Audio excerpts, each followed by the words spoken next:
Dear friends, dear sisters and brothers, good morning, good afternoon, and good evening, as the case may be. My name is Athena Peralta, and I serve as Program Executive for Economic and Ecological Justice at the World Council of Churches. On behalf of the World Council of Churches, including the Ecumenical Water Network, the Ecumenical Advocacy Alliance, Food for Life campaign, the Just Community of Women and Men, and the Economy of Life and Care Procreation programs of the WCC, I would like to warmly welcome you all to our webinar titled Women and the Water, Food, and Climate Justice Nexus, Women-Led and Gender-Just Responses to the Climate Crisis and the Role of Churches and Faith-Based Organizations. Last Tuesday, we celebrated International Women's Day, and this webinar is being held in connection with the 66th session of the United Nations Commission on the Status of Women, which this year is focusing on the theme of achieving gender equality and the empowerment of all women and girls in the context of climate change. I will share some quick house rules before we start in earnest. First of all, and I think this is obvious, but no harm in repeating, please mute your microphones when you are not speaking. We are recording this webinar, and therefore, if you do not want to be seen in it, please feel free to turn off your video. Please feel free to introduce yourself in the chat box. It's always good to know who's joining us. There will be a chance to interact with our panelists in this webinar. And you can, at any point, always just pose your questions in the chat box. And later on, you will also have a chance to actually raise those questions. So without further ado, it is my pleasure to introduce the moderator of our webinar today, my good friend, Joy Kennedy. Joy is from Canada. She chairs the Climate Action Network in Canada. She serves as the moderator of the World Council of Churches Working Group on Climate Change. And she also coordinates the Canadian Interfaith Fast for the Climate. So over to you, Joy. Good morning, and thank you, Athena. And thank you, friends, for joining us. Some old friends and new. So this should be a really exciting opportunity for us to get to know a little bit more about each other. I wanted to put our session this morning in the context of the interesting first time ever chapter of a book, of a report, of the IPCC report that came out last week, which focuses particularly on adaptation and resilience and vulnerability particularly. Now, you may think it's strange that in a UN report like this, there has never been a chapter on gender before. The climate change issues have been looked at, for years now. We've been making the case that that the link between climate impacts and gender are so obvious that they need to be studied. And so it's really important to note that for the very first time, there is this chapter that looks at the intersection of gender, climate justice, and transformational pathways. So we are right on time to be holding this workshop or this webinar today.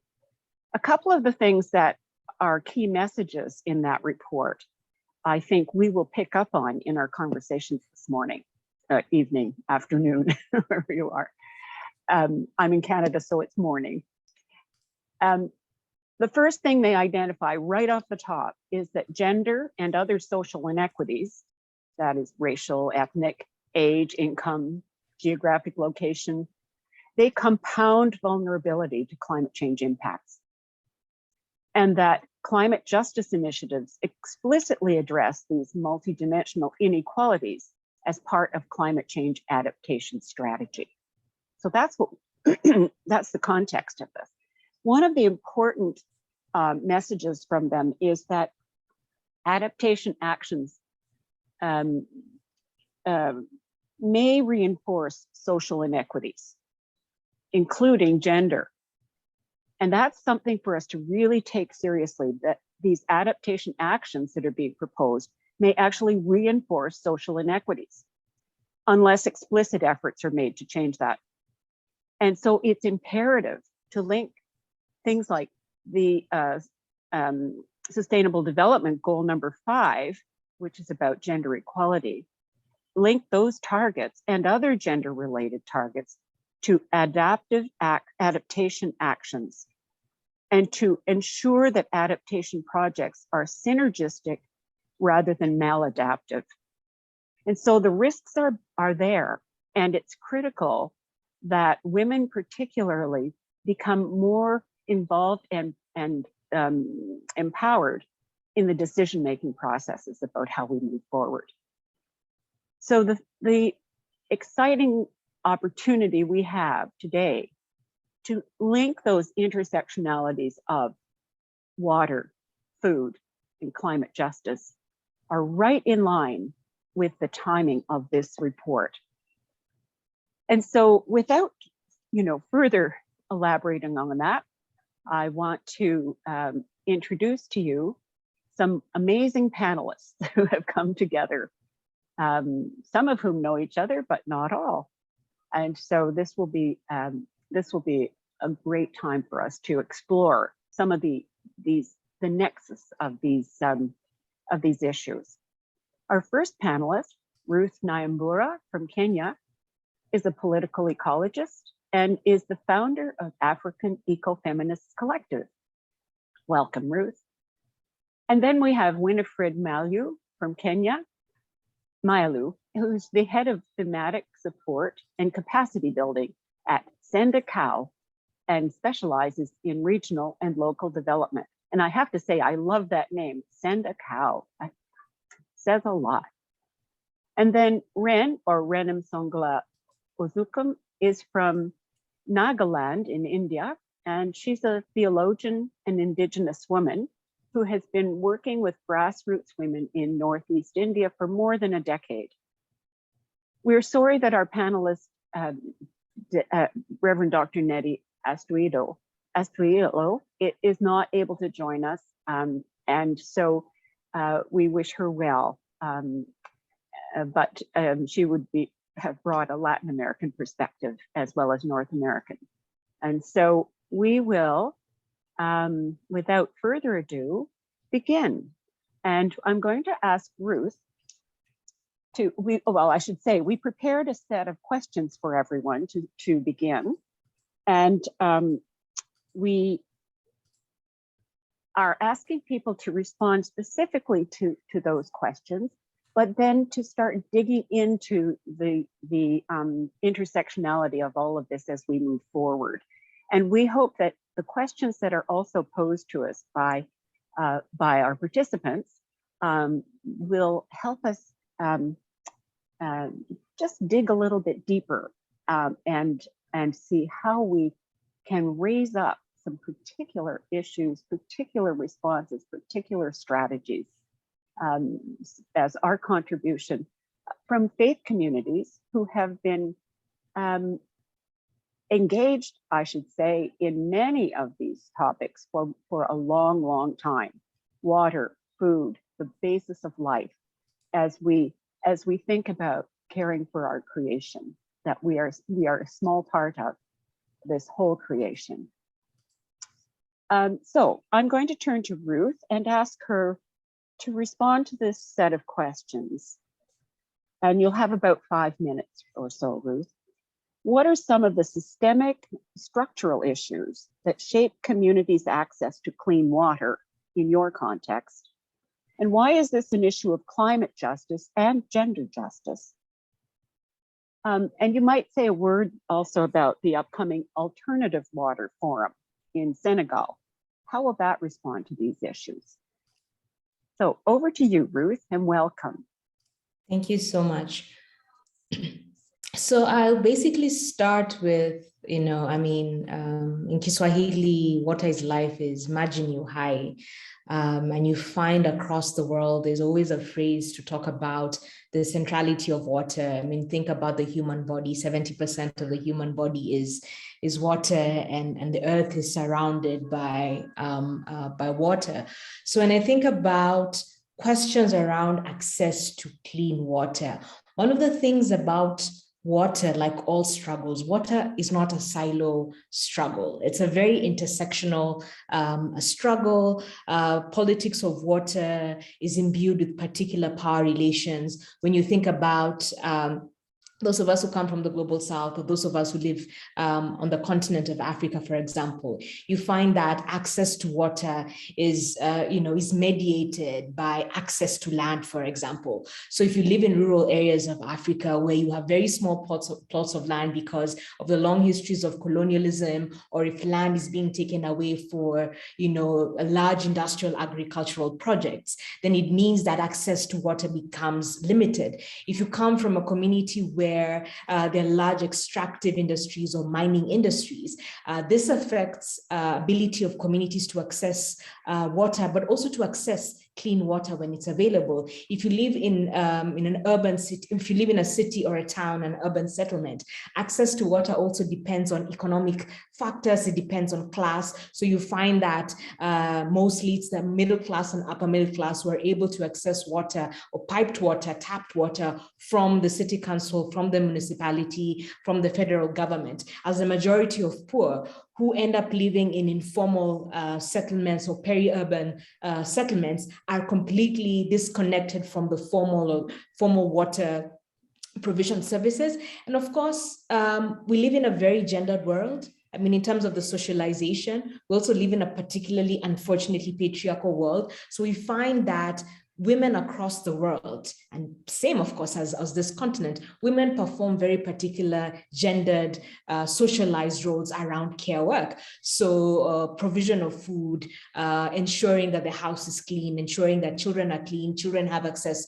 to water. And because of these particular responsibilities that are unequally put on the shoulders of women, so then, of course, this exacerbates already existing inequalities and contexts that I've mentioned, such as, the extractive industries, privatization of water sources, which is becoming such a huge phenomenon where, especially those of us who come from the global south, we have 40 years of the water system or public systems being privatized, public systems being sold off to private companies, multinational corporations. So of course, when all these things come together, they create, basically, it's like a cooking pot, and creating the most unhealthy, the most vicious meal and inequalities available to women, to children, indigenous peoples, rural communities, those living in informal settlements. So basically, that is the kind of picture that I'm trying to paint. But importantly, and coming to the last point around climate change and climate justice, and even going by the report that the IPCC report that was released last week, of course, the climate crisis is exacerbating, more and more, weather-related events. So you have more, for example, periods of drought, longer periods of drought. You're finding that rainy seasons are delaying, which of course impacts farmers. For a continent like Africa, where up to 90% of the agriculture is rain-fed. So, it's rain-fed, but also affects the ability, the access of water for very many communities. So you see how the impacts of climate change, the downward effect of living in a world where it's increasingly becoming unpredictable. So this is basically, in a nutshell, this brings together the different intersections. And maybe if I have a minute more to speak about the Alternative World Water Forum. So the Alternative World Water Forum is a anti-privatization global movement headed by very many movements across the world, but more so in the global south, who reject privatization of water, our stand is water is a commons, water is a common good. Water should be in the public realm. Water should not be privatized. People should not have to, if you do not have money, that doesn't mean that you cannot have access to water. Water cannot be a commodity. Water should not be a commodity. So the Alternative World Water Forum, or FAM, has been held for almost the last 2 decades on the sidelines of the World Water Forum, which is a forum that is, spearheaded by the World Water Council, supported by various transnational corporations such as Nestle, which are implicated in privatization of water across the world, especially in rural and indigenous territories in the global south. So the Alternative World Water Forum is a counter summit to this neoliberal capitalist forum. It is also a space for movements across the world, a reimagining of the world, that another world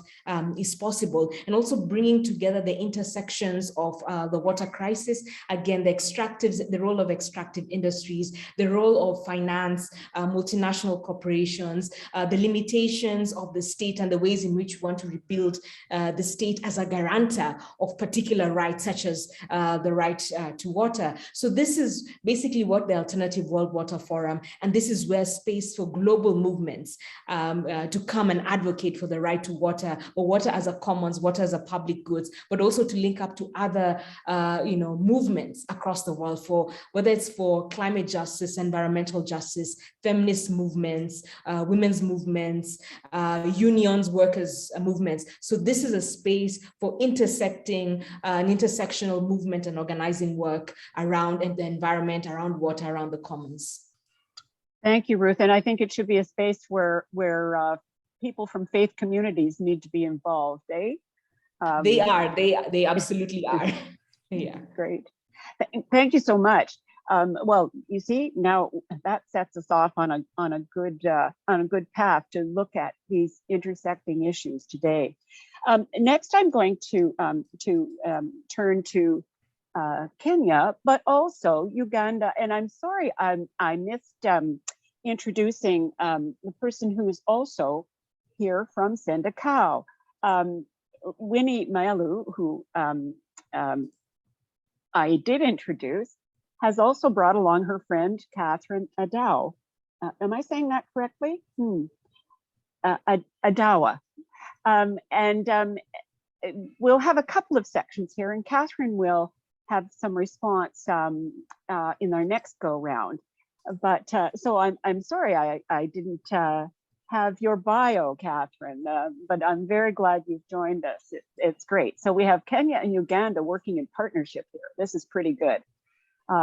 Unity in the African continent. I wish we had unity everywhere in this world, but anyway. So Winnie, I'm going to turn it over to you, and I'm going to ask you to respond to the question around what is the role of global and national agricultural policies in responding to the climate crisis? And why is it critical for women to weigh in on or bring a gender lens to these policy discussions? Over to you. Thank you. So yeah, thank you very much for introducing Catherine, and probably just to say a few words about Sendakau. Sendakau, we are a UK international development organization, and we work in 6 countries. So Catherine is joining us from Uganda. It's just one of the countries where we work. We are also in Kenya, Rwanda, Burundi, Zambia. And we focus on 3 key areas. Our main focus is agriculture, what we call the farm system, strengthening farm systems. We also focus on gender and social inclusion, very important part of our work. And we also focus on enterprise-led development. So really glad to be here today. Just focusing then back on the question, I wanted just to speak to a few points on how I feel, from my perspective, policy has failed the women. Policy has failed gender, because we do have a set of policies that have been set. And the first point that I wanted to put across is that we have policies that have been, are not set up in a manner that is long-term enough. or they're not responsive enough. And therefore, some of those policies almost at times appear as political pronouncements, not prepared enough. A case in Kenya is 2021, where we had this famine. And apparently, we have now seen a pattern. Every 2 to 3 years in this country, there is a declaration of famine as a national disaster. Why? We all know it's going to happen in a few years. Why is it always a disaster at that point? Why is it an emergency? The problem is that by which time children are severely undernourished, women are already walking 10 kilometers to water points with all the insecurities that is linked to that. And they are also walking, and I'm really glad that we have a water expert here just to hear what are those alternative means. And then men have also swiftly moving or migrating to the cities to look for money, leaving again the same children, because women cannot necessarily leave the children. So I think for me, we need policies that are really timely and that are set up proper. The other issue is the whole idea or the thinking around mitigation versus adaptation. It's now almost becoming a tug of war. And I'm happy to hear about this IPCC new kind of report that's talking about women and giving the centrality of that. We need here at the Global South to focus on adaptation. I don't know how we're going to put it so that it's really well understood. Right now, we have all these projects running around, a lot of carbon money coming, carbon credit happening. Let's create things in the Global South. Why? We need to adapt. We need to promote climate tolerant crops, for example, because the woman is going to have sorghum, they're going to have legumes, they're going to have food for their children. We need to promote technologies that actually make a difference when it comes to climate change. We need to provide farmers, smallholder farmers in the rural areas with climate information, because that is really what makes sense to them. They know when to plant, they know when they should harvest, they know how to beat the seasons so that then they can really optimize on what they're doing. That is really important. So the whole, even in terms of resources, a lot of money, 80% is going into mitigation. We need to balance the scale and start bringing more into adaptation, because communities need to adapt, they need to cope, and they also need to anticipate what is going to happen. The other area that I wanted to talk about in terms of policies is the whole area of agroecology.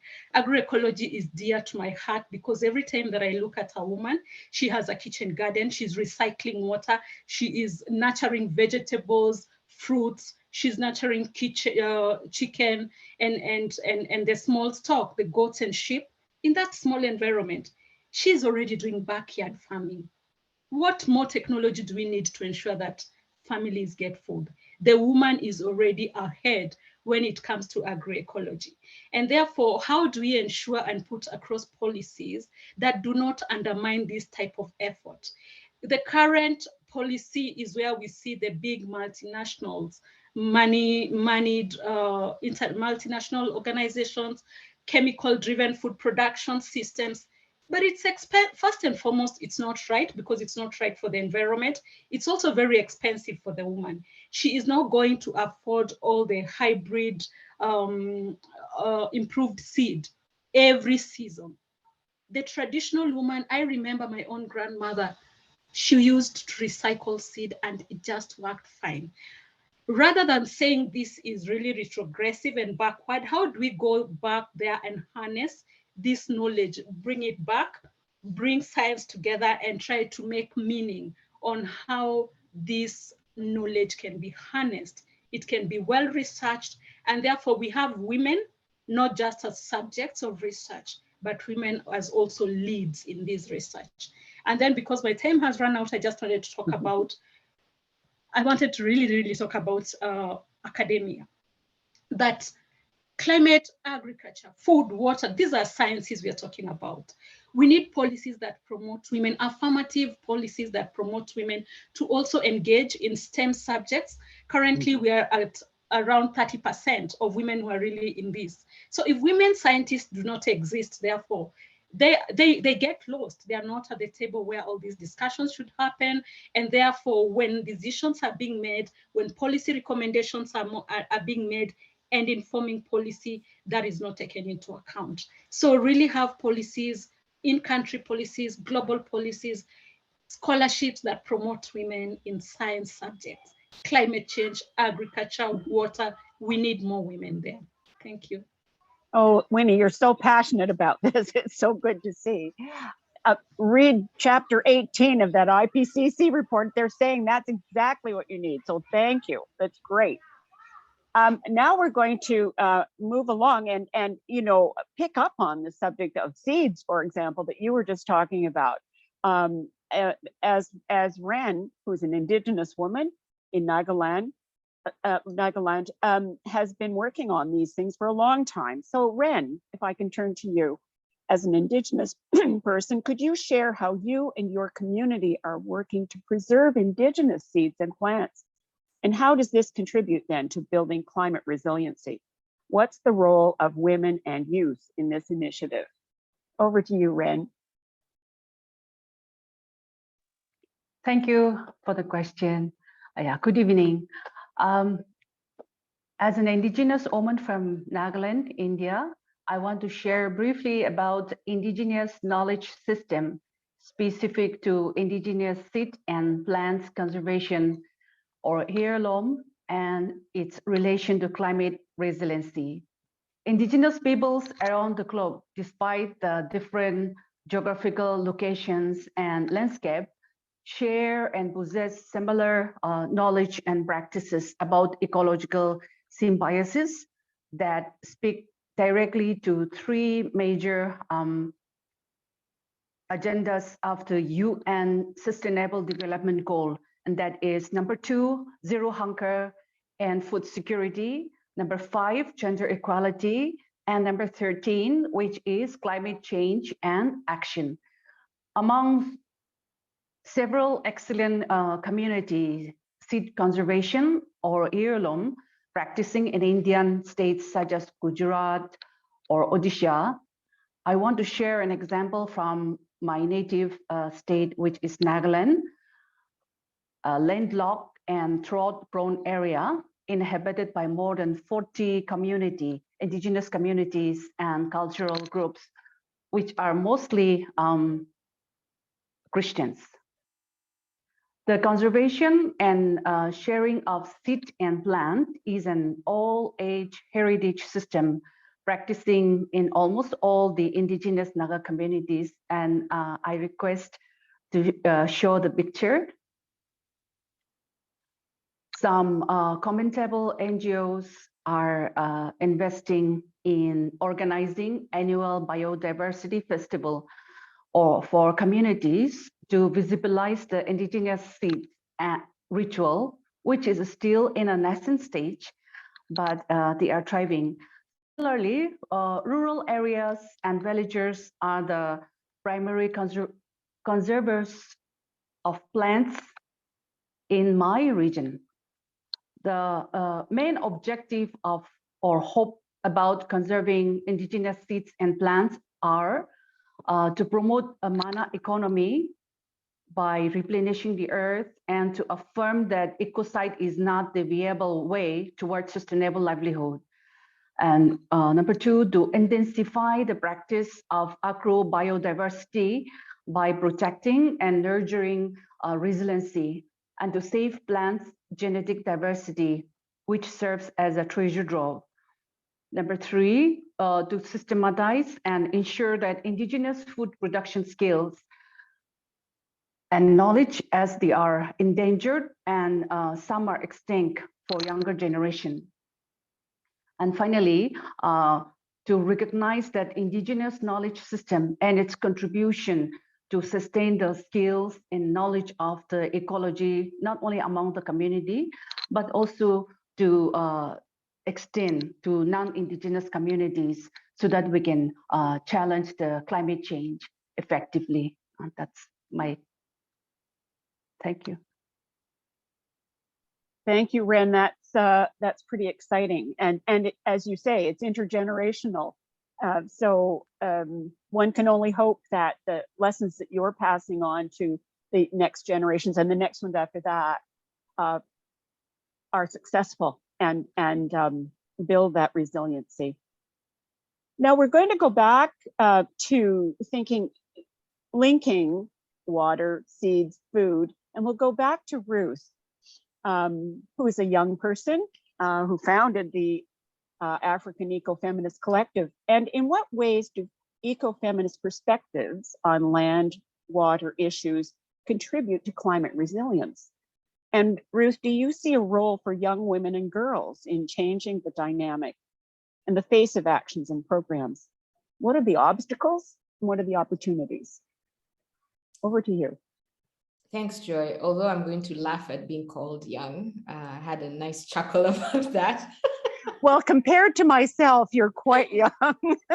Yeah, so I'm just tell. gonna take, I'm just gonna keep chuckling to myself. But yeah, so I mean, so to begin with, when we talk about what ecofeminist perspectives are, this is a question I receive, or my friends and comrades in the Ecofeminist Collective receive a lot.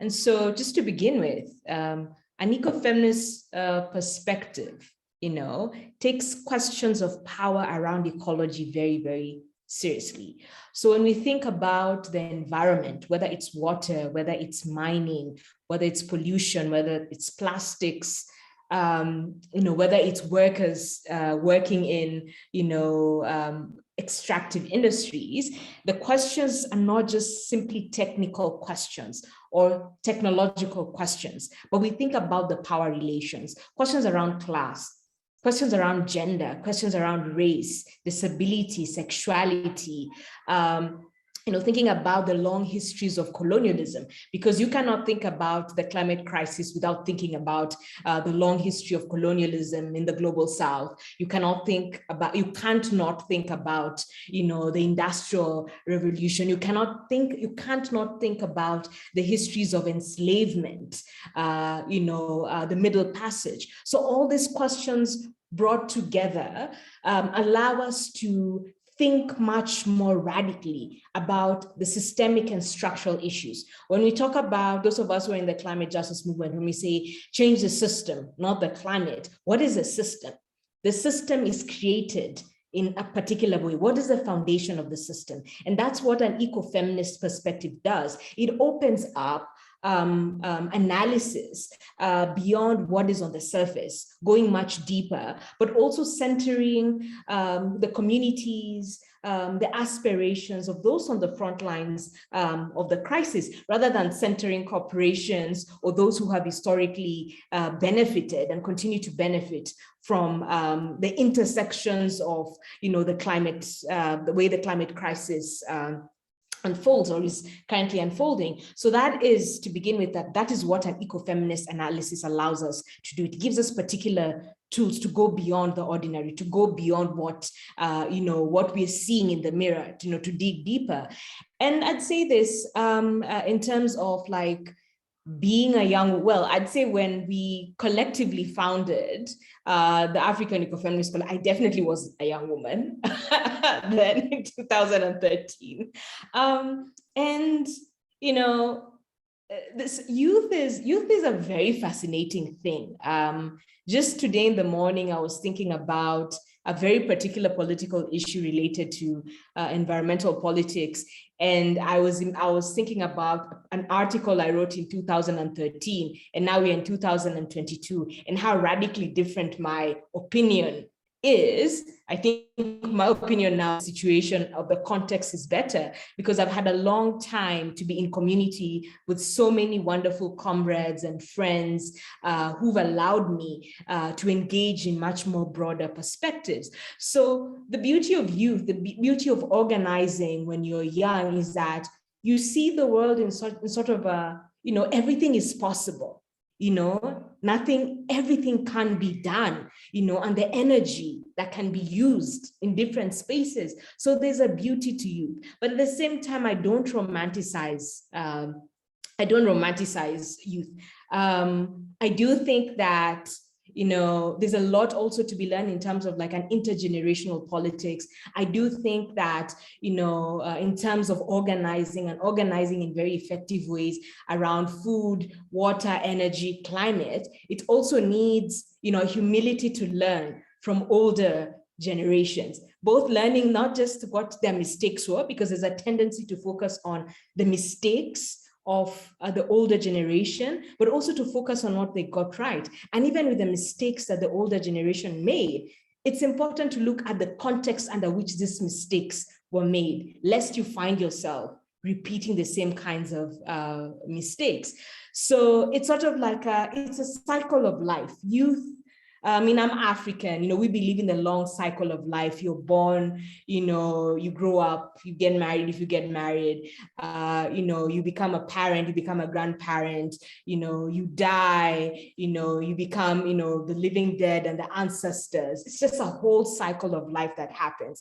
And every single space, every single cycle is important. And I think about it as a form of an ecosystem. When we think about the politics of the environment, it is an ecosystem. And so there's definitely a lot of space, always a lot of space for youth organizing. But I also hope that it's a kind of militancy that's also grounded, not just in youth as an identity, because identity can only get us so far. So an organizing and a way of thinking about identity and space that is grounded politically in ideas of justice, in ideas of freedom, that borrows from the past, builds on the present, and it reimagines what the future could look like. Yeah. Well, you give me hope. As a grandmother, I really appreciate what you're saying.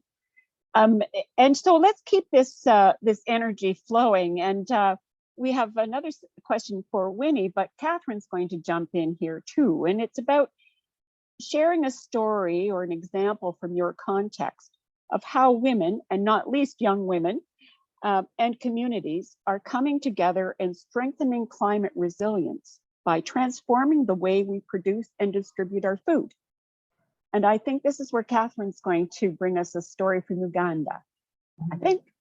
Go ahead, Catherine. Greetings, everybody.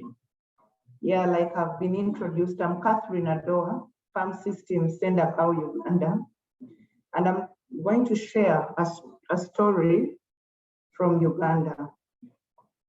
The reality of climate change in Uganda is real, and drought often severely hampers farming.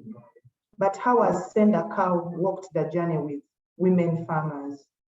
Sendakau, through the self-help groups, has been working closely with women farmers, trying to help them adapt to the weather pattern changes. And how we've been doing it is through promoting the drought-tolerant varieties, the varieties that can mature early, but can also withstand the drought.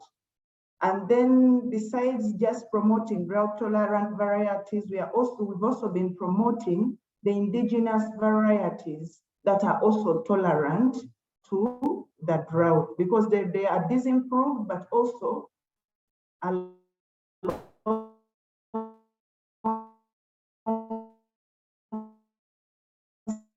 Catherine, I know you're having, yeah, there, okay. If you keep your camera off, I think it might, I'm sorry, but if you can keep your camera off, we can put your slide up, and that way your sound might be better. Let's try that. Okay. Okay. Yeah, better. Is it better? Yes. Okay. And another practice that Sendakau has been championing in is to try as much as possible to promote the climate smart technologies. Why are we promoting these climate smart technologies? We know they are technologies that rural women can adopt to. For example, if I want to improve my soil fertility, we are encouraging women to do composting. Why? Because the materials are available. They do not have to incur costs to buy these materials, but they are improving on their soil so that they can increase on their yields.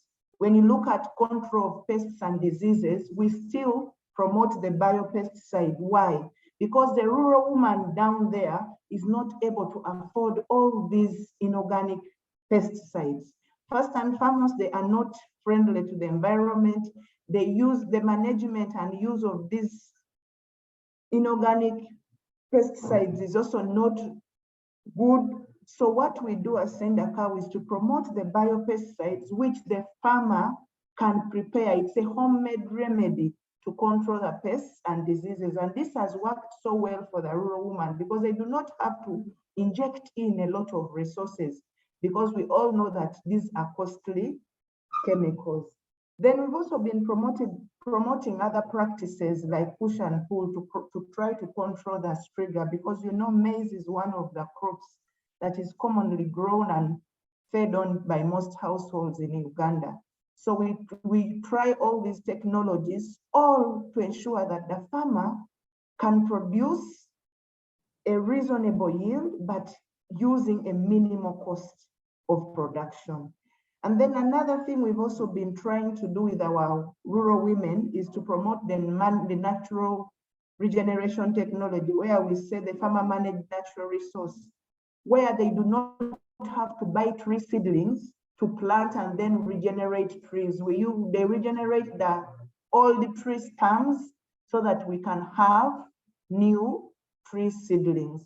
So this is another approach that has really, really helped to green the environment, because like I told you, rural women have too many needs, too many things to spend their little money they've earned from farming for than invest it into seedling. So this approach has helped a lot because they regenerate the seedlings from the tree stems.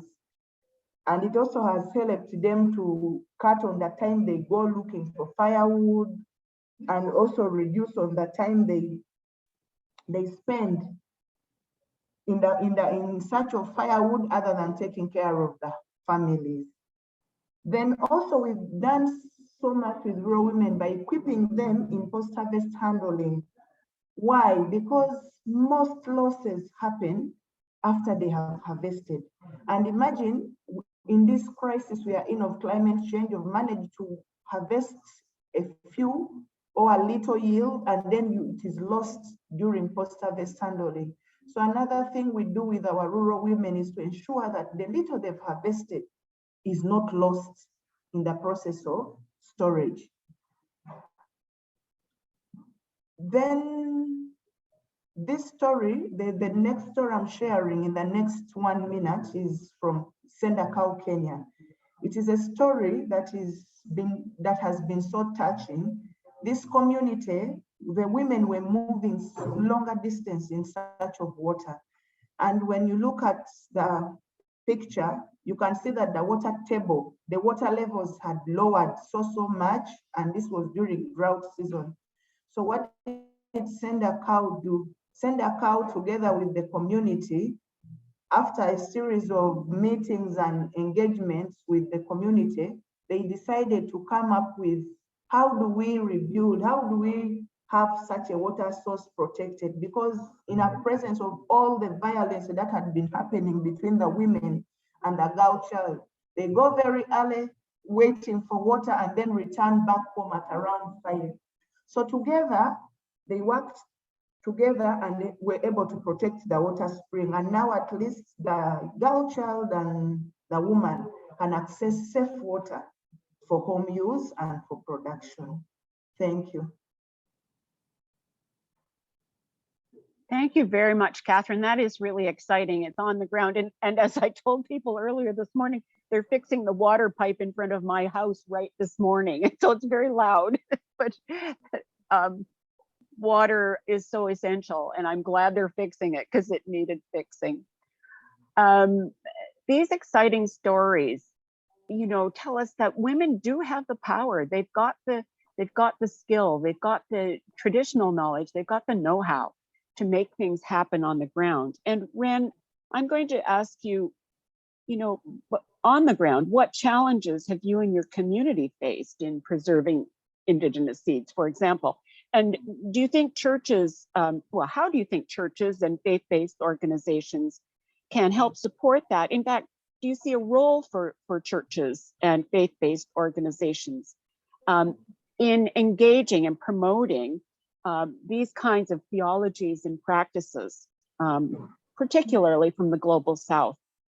Ren is a member of our World Council of Churches Climate Change Working Group, and so I've had the pleasure of working with her on these issues, and I know that she has some good answers. So Ren, over to you.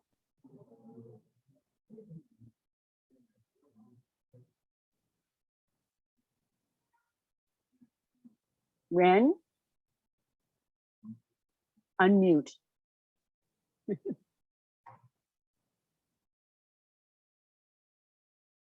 Ren, can you hear me?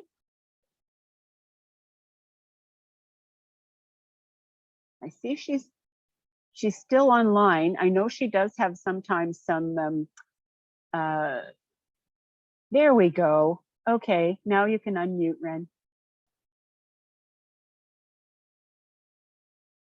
Yes. I Good, had a thank technical you. problem anyway. Okay. Yeah, that's a very good question. Indigenous knowledge system is still considered by the modern academic world or the scientific knowledge system that our knowledge is too primitive, undocumented, and falling outside the purview of modern scientific knowledge system. So unless engage actively, validate, and advocate by the biodiversity conservationists among the faith-based organizations, not only in the local area, but both in national as well as international level, given the current climate urgency. The process of developing the value of Indigenous knowledge system as a critical component and putting effort on conserving plants among the church and urban communities in Nagaland, in my region, are yet to achieve its momentum, which is people's movement. That's how I strongly feel, because simply putting initiative by few like-minded communities and NGOs trying to, slowly take up the process. And when we see the climate urgency, the balance is offside. That's how I feel. So we, as much as we talk about the climate urgency, we also need to not only building solidarity, but really advocate and engage with the Indigenous people around the world, and also promote and advocate to this kind of knowledge system, so that it will, valued and once again renewed by the community. Although we have some GI decks, like geographical index decks for few seeds in plants, but I feel that the process is too slow and it will take some time.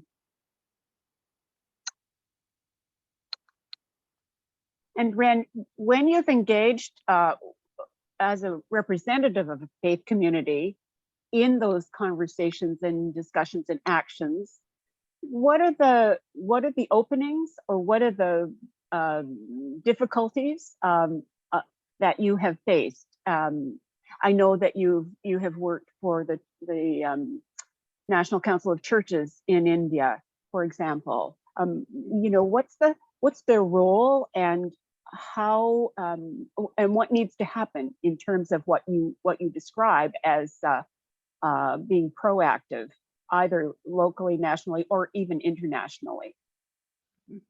Perhaps, as I said earlier, our region is landlocked, tough terrain, and drought-prone area. So not many people would like to visit our region. Not very favorable, not feasible, and also at the same time we're regionally alienated. But also too many issues, too many priorities, and less people who are really, even if they are passionate, even if there are solidarity groups, but it is not feasible many a times. So only few, I should say, although the people in my community are majority are Christians, and we are the ones who are in the communities engaging with them, but few secular people are coming for research work or to engage with us for their knowledge. but I'm really not satisfied to honestly that advocacy level, engaging actively and validate this knowledge that it is good to contribute to global indigenous knowledge system toward combating the climate change is still in a not only a nascent stage, but it is really not satisfied, honestly. Mm-hmm. Thank you. And I think that it's something that people like people that live in Canada, for example, who are living in a post-colonial era that still has strong hooks into our systems and how we understand knowledge, how we understand science, all that sort of thing, is being challenged strongly by Indigenous voices and actors now, because this need for decolonization is critical. And thank you for raising this from the local context, because it's an international issue as well. And I think Ruth addressed that also in terms of an eco-feminist perspective, and the need for dealing with these legacies of colonial structures. So yeah, this is a big part, I think, of what we're trying to do in the working group on climate change and our economic and environment work at the World Council. And certainly that has a gender perspective, absolutely. Now we've seen a few questions starting to come in, and I'm wondering if Athena can help me out here, trying to make sure that we're able to give people the floor. So if you have a question, if you could write it in the chat, or if you put your hand up. I can't see all your hands, but Athena will be watching. And if you have a question to direct to a specific speaker, that's fine. Or if you have a question for the whole group, then we'll work through that and we'll respond. We've got about half an hour, so hopefully we can have some further discussion here with everyone. So I'm seeing from Athena, thank you. Lucas Horndash is asking, could you share a story or example from your context of how women and communities, wait a minute, I'm not sure who this is addressed to, are coming together, or how women and communities, and young women particularly, are coming together to transform the way we produce and distribute food. Well, that sounds like a food question. So I think I'm going to send that over to Winnie to see if she would like to respond to that. How are women coming together? Thank you very much. I think, as Catherine alluded to when she was talking about some examples that we thought it's best that we bring on board, one of the ways that we are very keen about is that when we say our work at Center Cow is very family focused. So we work directly with families, and therefore we work through women groups. We go through women groups, and therefore we train the women to be trainers of other women and other people in the community. We call them the peer farmer approach.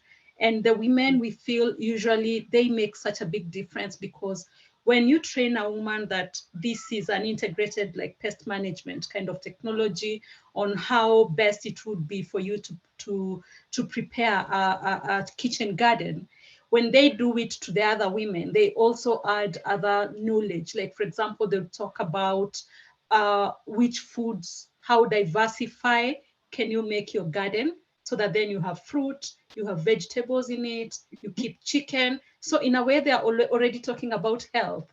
They're talking about nutrition, a balanced diet, and you can already see your children thriving in that manner. So I think one way is to ensure that the women, you are finding them, first of all, at a place that's convenient for them. Because one of the things that mesmerizes me is the big conferences. And then the big conference, 99% are people like us, practitioners. And then you bring these two indigenous people and you're like, oh, this conference this year, we have somebody who's going to talk about indigenous knowledge. It is very tokenistic. We need to cascade our projects and our programs to where it matters and then harness that knowledge just the way we've heard from my fellow panelists. Thank you. Anyone else want to respond to that? Or should we move on to the next question? I see a question, and I'm not sure who it's from, but it's, do you have any projects running on climate services? And are there gender aspects of climate services and your experience with it? I don't know if Ruth might have an answer to that. By climate services, I expect you're talking about ecosystem services, or the whole one way that the folks in the biodiversity camp talk about ecosystem services. I don't know if that's what you're talking about. Whoever made that question, maybe you could put in the chat who you are, and I could call on you. But in the, I don't know if Athena could actually see that. I think it's Lucas Horndutch who had posed that question. Okay, Lucas, are you there? Would you like to unmute and ask it a little bit more? Hey. Yes, thanks for the chance to raise this question. So like climate services to provide background information on like how to react to weather forecasts and changing weather patterns. So like training on how to use weather forecasts. And I would be also particularly interested like in experience there maybe with integrating indigenous knowledge. Because we here in Tanzania, the Climate Action Network Tanzania, are currently trying like to integrate indigenous knowledge into climate services, because there's a lot of value into indigenous knowledge into weather forecasting and a lot of local knowledge, which currently weather forecast is lacking. And like, yeah, when there's a perspective or experience of that, I would love to hear about that. Thank you. That's an interesting question. Does anyone want to respond to that?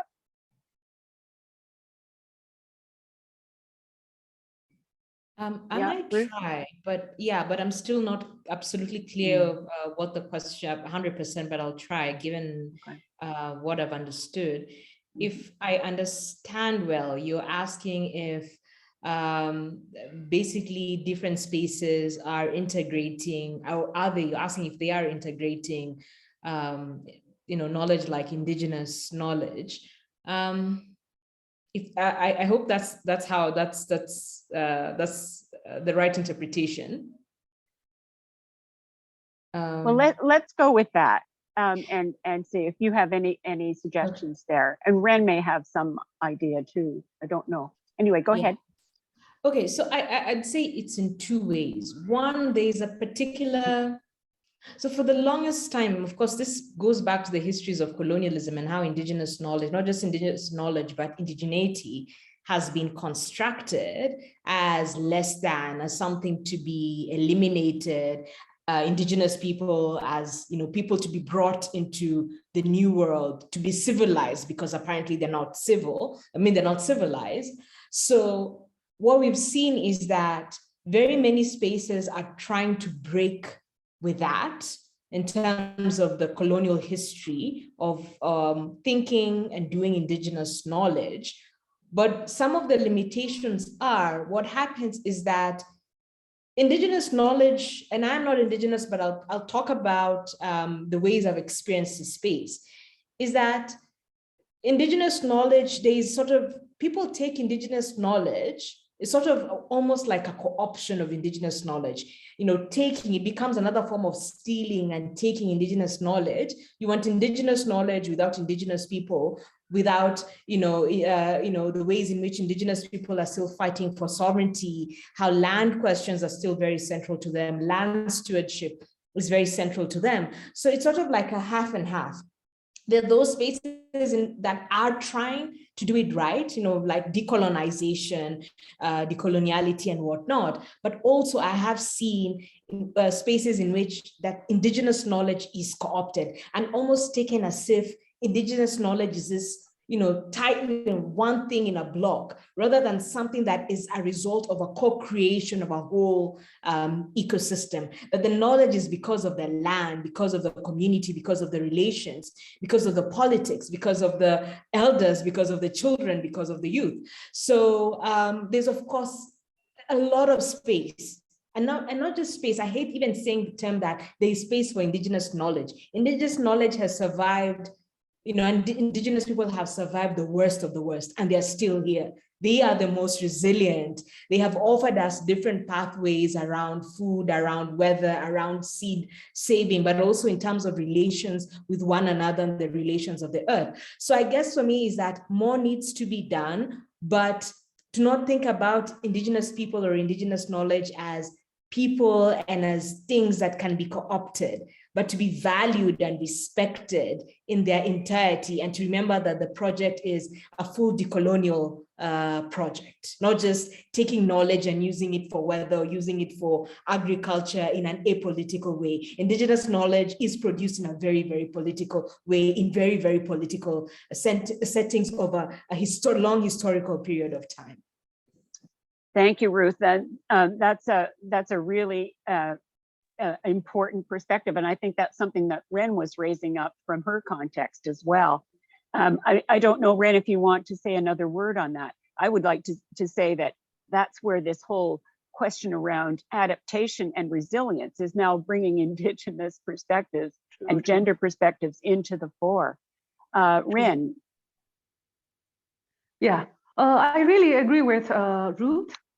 Indigenous people or the knowledge is not simply to be not only decolonized, take it and do as a research or do, some romanticize or some try to, value it and show that they are doing a great solidarity. No, but Indigenous people, people who are dwelling in the mountains are different from the ones Indigenous people who are dwelling in the sea and river. So there may be other Indigenous perspective, knowledge system about water, about the aquatic world.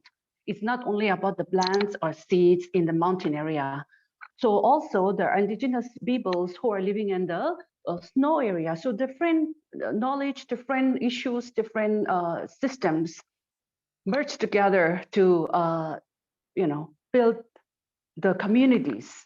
So I was just quoting only one aspect from my own context. But if we listen not only to the mountain people, but to the people who are surviving in the sea and those who are, have the knowledge of aquatic world, their issues may be more painful given this climate urgency, climate justice issue. So, yeah. Thanks. So, boy, we've got a lot to share with each other, don't we? We have so much to learn from people like these speakers. I wish today we had more people, Indigenous, even perspective, or women from the people who are living in the sea world or the ocean, so that we can have more, enriching discussion. Could be the next webinar. Anyway, I see a question from Father Thabo Magoba about the eco-feminist perspective. Could the panelists explain that a little bit again?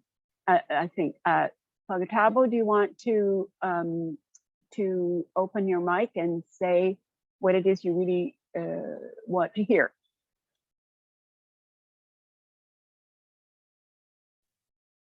No, I think you've captured the essence of what I wanted to ask. She explained beautifully, but maybe I wasn't focusing very much. I wanted to hear it again, please, if you don't mind. Okay, can't hear enough of a good eco-feminist perspective. Ruth. Yeah, okay. I also think I speak a bit fast when I'm nervous, so that might also be what happened initially. So to put it very simply, ecofeminism is from a very particular tradition, long tradition in which different scholars, activists, organizers, communities, and this is just one of the names. It could be called feminist political ecology. I call myself an ecofeminist. Others say they're political geographers. So it does have a very particular long history in terms of the terminology. But basically, ecofeminism at its roots is concerned with power analysis around the environment. You know, we don't just say that people don't have water in Nairobi. Who doesn't have water in Nairobi? It is not the middle class of Nairobi. It is not the elite of Nairobi. It is largely the poor and the working class of Nairobi who are condemned to live in, less than 10% of the land in the land mass in Nairobi, yet are something like 60% of the population in the city. Then it allows us to think, poor people living in the most limited amount of land, not having access to land, not having access to water. Why exactly is that? So it's not just a focus on why don't people don't have land. Fine, people don't have land, people don't have water, but then it allows us an ecofeminist analysis, because it is a power analysis. It is a systemic, it is a structural analysis, allows us to think, how is Nairobi built? Because it is a colonial city. What does a colonial city do? Its main intention is to use those who are colonized as labor for the elite and for the colonialists. And then that creation continues even post the colonial period. So it allows us to say, how can we restructure Nairobi? How can we think about the politics of water? How can we think about the politics of land? How can we think about pollution? How can we think about plastics? Who produces the plastic? For what purpose? And not just that, the poor use so many plastics, or there's a lot of pollution in poor and working class areas, but who produces the plastics? How can we implicate, the plastics industry, for example, the plastics industry, which is kept alive by the fossil fuel industry? So this is what an ecofeminist analysis does. It allows us to go to the roots. The term radical, which means going back to the very, very roots, looking at society for what it is, not just what you see in the mirror, but digging deeper into how is the society structured? Why do we have a climate crisis? We have a climate crisis because of long histories, again, of colonialism, of, why is the global South at the forefront of the impacts of the climate crisis, So this is what an ecofeminist analysis does.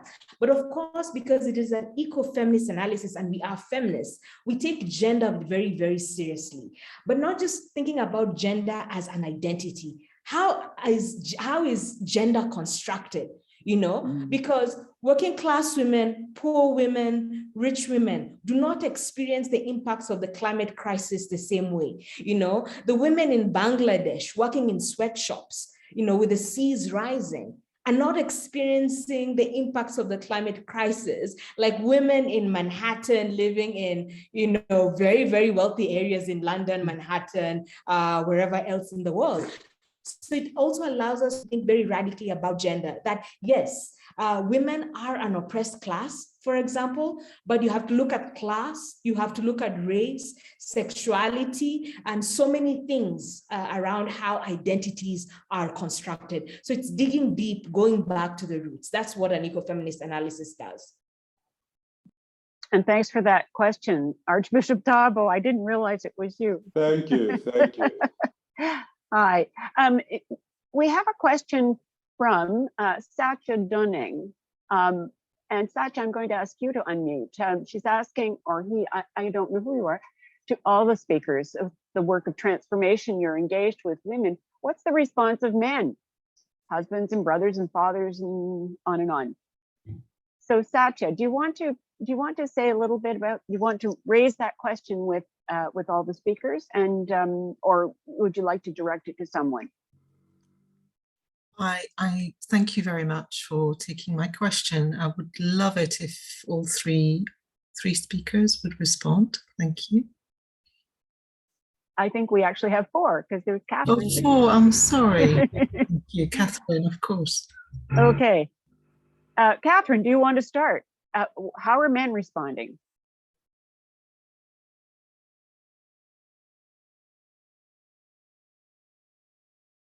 Oh, maybe that wasn't fair. I didn't let you know in advance, but if you're there, Catherine, and you want to unmic and respond, or if Winnie would like to start, what's the response you're finding from men in your community? I can do that. Yeah. Go ahead. Go ahead. I can do that as Catherine probably also thinks about it. Okay, go ahead, think Winnie. And I would give an example because, like I said, we are also taking it from where we are coming from, what we do every day at Sendakau. We have some tools that we use for our community engagement. One of them is a gender transformative tool. So I'm really happy that's what you're asking about. And when we are like engaging the community, we sit down with everyone. First and foremost, it even starts with mobilization, because sometimes you go to these meetings and it's only women who can make it. And that's probably because at that point in time, the men are busy elsewhere. So we have tried to study our community, like really do very high level kind of political economy analysis of even understanding the makeup, the cultures of that community. When are people mostly together? I would give an example of Ethiopia, where we use the Ethiopia tea coffee ceremony time, and that's when we engage the community. And we have a discussion when the female and the women and their husbands are present, to just have an open discussion about, first and foremost, how is labor within their household? How is it like, what do different people do at different times of day? And I think most of us here probably have come across that tool. And therefore, just by having that discussion, because we are using a tool, we are really able to record who is doing what at what point, and while the women is cooking, for example, what is the man doing? And I think for us, especially most of us who are in Africa, we all remember like when we were all seated and our fathers were like reading a newspaper, or they were probably outside chatting with their friends. So we are really able to pick some of these nitty-gritties on how the community is constructed. And out of the information we get, we come back and say, this is how is it? Do you still really feel that it is okay that your wife wakes up in the morning around 5 and sleeps at midnight? Because this is all you said. And from having that discussion, we have seen quite some positive masculinity in terms of behavior change for the men. Then the other thing I think is gender-based violence, which is like, it's a whole Pandora box we can't open right now, but it's just looking at why are these women getting beaten? So one of the things we realized is that by pushing enterprise development, some of the women really became more enterprising than their husbands, and that became a reason for them getting hit. Because now they have money, they are going into town, they're coming a bit late. So it's just, again, having this discussion on, therefore, if we are going to do enterprise development, how do we ensure that the enterprise is owned fully by the household? It doesn't just belong to the lady and making her a victim. Very interesting. And I'm reflecting that today is Thursday, and at the World Council of Churches, I don't know if you can see my T-shirt, but we mark every Thursday as Thursdays in Black against violence against women. And so it's a statement that we've got to find ways, like you're just describing, Winnie, to prevent and deal with particularly domestic violence, but not only domestic violence. So thank you for that. I don't know, did anyone else want to weigh in on that? Any of the other panelists? Because this is really an important conversation. It's about, if we're talking about women's equality and gender parity and all those kinds of things, what's the other gender? Or in terms of a continuum, that's a binary perspective, but what is the important thing that you're experiencing in terms of the reaction of men in this kind of there's Catherine. in this kind of time. Catherine, go ahead. Thank you so much. And thank you, Winnie, and everybody who has shared. I think what I will also like to mention is that our groups are not only women groups, but the majority, we just emphasize that the majority are women. Why? Because we want to build their capacity. The men are also inclusive of these groups. The youth are also inclusive, but the higher percentage, the composition is the women. And the reason we say it is the women, because we know they are the forefront, really. They are the people doing the real farm system. And once you empower them, you're sure that you're empowering a whole family. So it is not to say that we are only working with women. No, we are working with both women and men and youth, but the greater composition of each group, that, for example, in a group of 30 people, you will find that women maybe are 15, and then there are 5 men and then 5 youth. So priority is usually given to the women. And one other thing I like about such group composition is that what the women cannot do, the men will do. Because during value addition and processing, you notice that winnowing is left to the women. But then when it comes to harvesting, it comes to threshing, beating, the men come in. So it is not like men are left out. They are also into these groups, integrated in the groups. That's what I wanted to add. Thank you. That's great. Okay, that was a great question. We always have to be thinking about that, don't we? We have a question from Latin America, and it's Miguel Salanik. And I'm going to ask Miguel to unmute, and the translator can translate your question. It's in, I can't find it right now. It's either in Spanish or Portuguese, but I think it's Spanish. I don't see it on my screen right now. Anyway, Miguel, if you're there, could you unmute and ask your question? And the translator, now if people want to hear the translation, you go down to the little globe. Saludos desde, Hang on. le decimos desde Guatemala. Okay, hang on. Okay, me avisas. So the way that this works is if people want to hear it in English, you go down to the little globe at the bottom of your screen that says interpretation. If you go on that and click English, then when Miguel speaks, the translator will translate it into English. Okay, you see that little interpretation button at the bottom? Okay, and so Miguel, go ahead. Gracias. Saludos desde Guatemala. Thank you very much. Greetings from Guatemala. I'm an indigenous people from a Mayan community, and we cooperate with the pastoral indigenous of the Latin American Council in the CLAI, Latin American Council of Churches.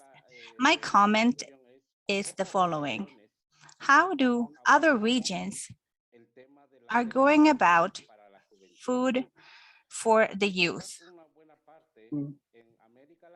In Latin America, the youth prefers now to consume fast food, hamburgers and things like that.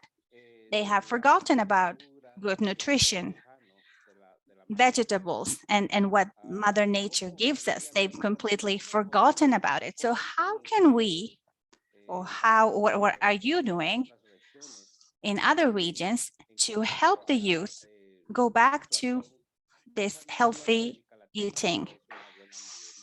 In Latin America, the majority of the youth, they have completely stopped eating healthy, and that concerns me, and I would like to know what you're doing about it. Thank you. Great question. I think I can tell you it's not just the youth. Some of us old people are getting pretty slack sometimes, especially if we live without big families around us anymore to cook for. So sorry. Anyway, Who would like to take a minute to respond to that? Great question, Miguel. Great concern.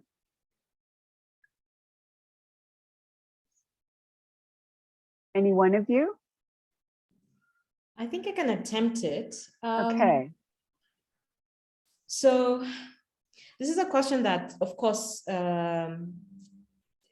it's a very pertinent question in terms of like, it's pertinent, but existing in every single space. But I would like to flip that question or extend that question a little bit. My own opinion and my own work around agrarian struggles on the continent of Africa and reading, I mean, food, because food is part of a larger politics, right?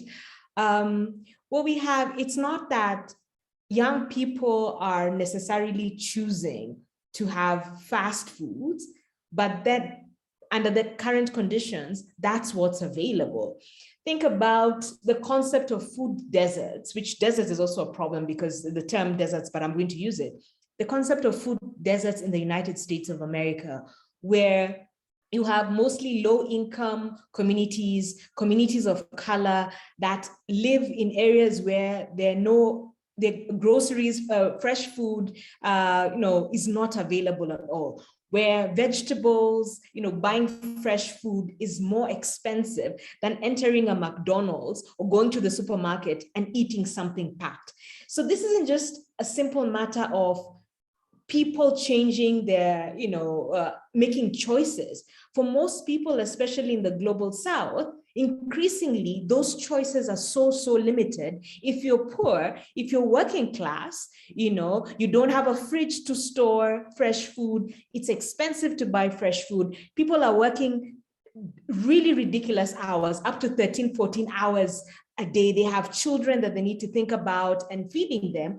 Then it becomes not a question of people making choices, but that the industrial food system or the kind of food systems that we have at present are forcing particular choices on people, and especially the poor and the working class, because the wealthy are definitely still able to afford the most fresh food. So food is actually sort of also becoming gentrified, and you will see this with crisis after crisis. So it's not just a matter of changing attitudes. Attitudes are important, but when you look at across the world, a country like South Africa, where land questions are still so very central, and the historical knowledge around indigenous foods is being lost or has been lost because of the nature of the agrarian politics in the country, then it means that for us to talk about how do we ensure that people eat healthier, we have to talk about the questions around land. If you do not have land, you cannot farm healthy foods. If a small, tiny minority has the land and the majority of the land is being used to farm industrial food for export, then it means that you're not going to be focusing on good, healthy food. And if the good and healthy food is expensive, and you earn very, very little, then it means that you're going to buy the most available food, which is not going to be healthy. So for me, my encouragement would be, for sure, we are getting disconnected, but this disconnection has a long history. Again, I like to go back to colonialism. That's where this disconnection happens. And for as long as we do not change and challenge the industrial food systems, my sisters have spoken about agroecology. They've spoken about food sovereignty. As long as we don't promote agroecology, but the politics of food sovereignty, because food sovereignty will talk about the land, the seeds, challenging intellectual property rights that are making it illegal for indigenous peoples, farmers, smallholder farmers to save, sell, and exchange their seeds.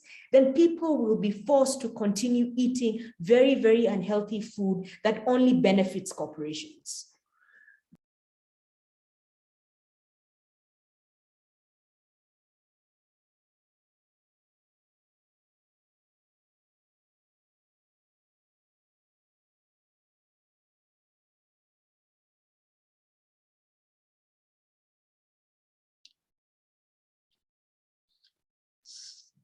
So I think we might have lost Joy.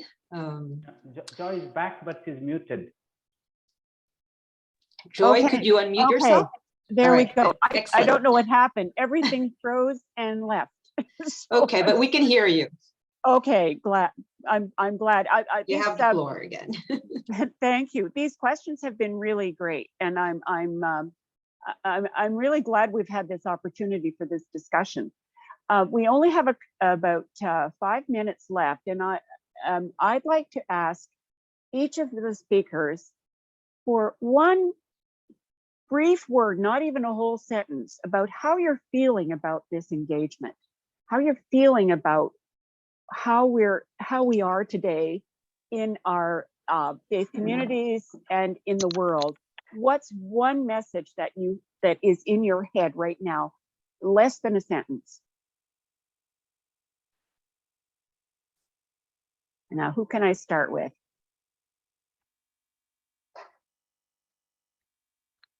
I wish Fred. that this is not a webinar, but it's more passionate. I can see the spirit and I can see the inputs, and I can also see that this is really a great meeting. Thank you so much. Thanks, Ren. Who else? Hopeful and in solidarity with all of you. Thank you. Winnie. Yes, I think for me, I just want to say that food production starts at the backyard. We are working in churches. Let's go back there and make sure this technology is happening, because that's the biggest agroecology you can ever imagine. Thank you. Do we still have Catherine? I don't see her. Catherine, are you there? Yes, I'm there. Oh, there you go. Okay. Yeah, mine is climate change is now increasing. It is a real problem to the rural woman. How do churches, since they have the voice, work together with community to ensure that we end and help communities adapt to this changing weather? Thank you. I think all of those sentiments are really the core of what we're about what we're trying to accomplish together. And so I'm very grateful to all our panelists for stepping in and sharing their wisdom. Women's wisdom and strength is what we need to be empowered to move forward further, faster. As we all know, the urgency that we're facing right now requires a kind of all hands on deck. And so for people working in the issues of water, of food, and of adaptation to climate impacts, and building resiliency for our communities, our people, this is the priority now. This is the fight that we have ahead of us too, but we're in it together, and we have strength in our numbers. We've shown that in every crisis that humanity has faced. If we come together, put all of our efforts together in a forthright way, bring in the best wisdom that we can, Indigenous wisdom, scientific wisdom, academic wisdom, it all has to come together. But most of all, from our faith traditions, we have the wisdom of scriptures, we have the wisdom of tradition and practice that can help us move further faster. And so thank you to the people who put this together, for Athena and her group back in Geneva, for Dinesh, for Nikki, for all the other, well, I don't have all of your names. You're all sort of on a screen and I can't see you all now. But many thanks. And let's keep at it. Oh, Minaj is there too. Now I can see Minaj.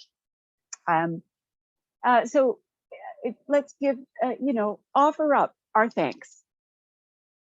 However we want to do that in this last minute, in silence, just hold up your hands and give thanks.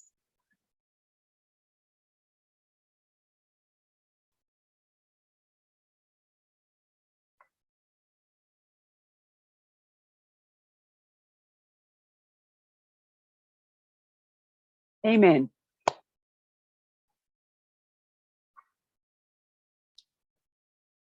Thank you.